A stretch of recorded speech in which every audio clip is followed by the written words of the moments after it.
안녕하세요. 오늘은 사진 먼저 하나 같이 보면서 이야기를 시작해 보려고 해요.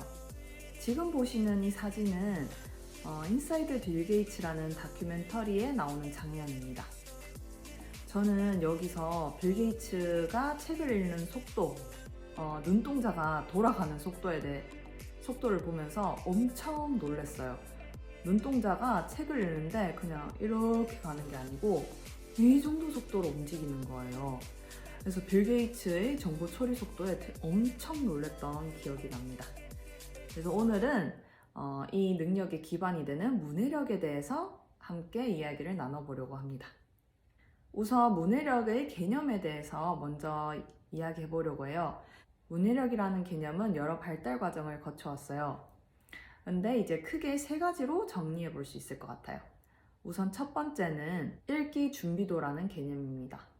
읽기 준비도라는 개념은 본격적인 읽기 교육이 아이들이 성숙한 이후, 즉 만 6세 정도 이후에 시행하는 것이 좋다라는 관점입니다. 그래서 만 6세 정도 이전에는 아직 애들이 읽기를 할 준비가 되어 있지 않다라는 관점이기 때문에 이 시기 이전에는 신체적 발달과 같은 다른 측면의 발달을 도모하는 것이 좀 더 좋다라는 입장입니다. 그런데 발생적 문해력이라는 개념은 이와는 반대입니다. 발생적 문해력은 아까 말씀드렸던 읽기 준비도와는 반대로 애들이 태어난 직후부터 문해력의 기초가 되는 기능들을 습득해 나가고 발달시켜 나간다라는 관점입니다. 그래서 당연히 아이들이 노출되는 문해력의 환경 차이가 그 발달 격차를 엄청나게 이제 또 벌릴 수 있겠죠. 이와 비슷한 개념은 초기 문해력입니다.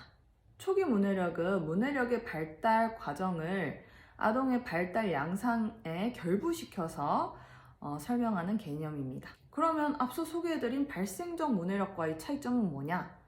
발생적 문해력은 자연적으로 습득되는 능력이라고 본 반면에 초기 문해력에서는 조금 더 처치에 초점을 둔 개념입니다.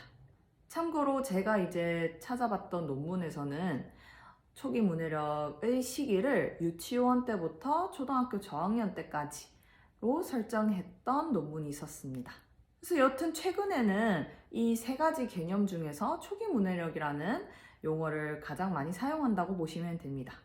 이 개념의 발달을 설명드렸을 때 중요한 점을 원래 아셨던 걸 거예요.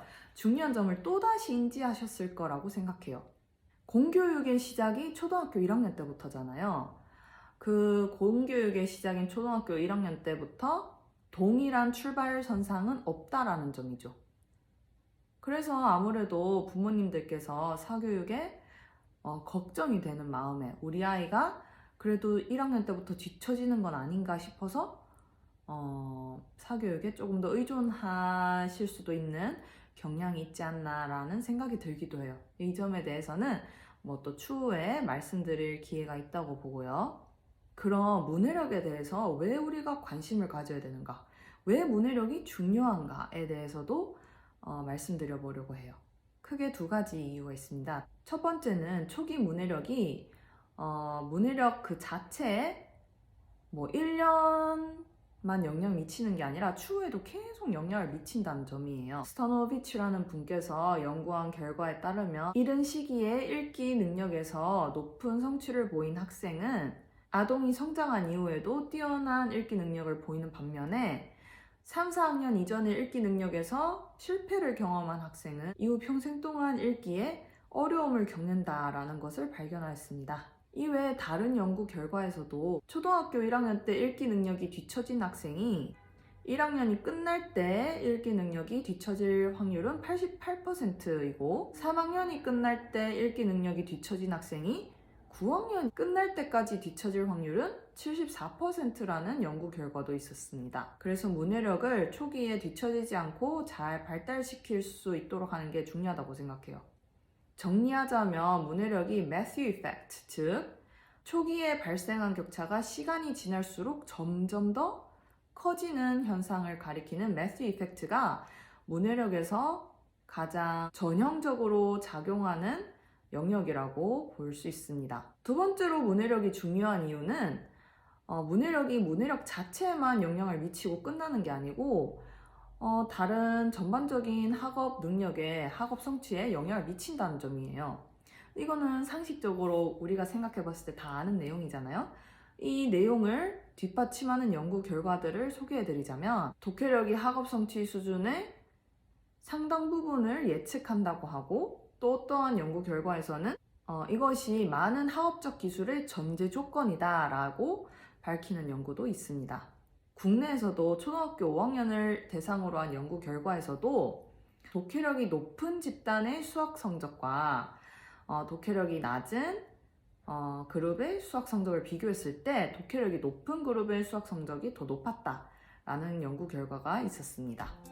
그래서 오늘은 문해력의 개념과 왜 문해력이 중요한지에 대해서 소개해 드렸는데요. 이렇게 중요한 문해력을 어떻게 가정에서 자녀분들과 함께 잘 발달시킬 수 있을지에 대해 추천할 만한 책을 다음 시간에 소개해 보도록 하겠습니다. 감사합니다.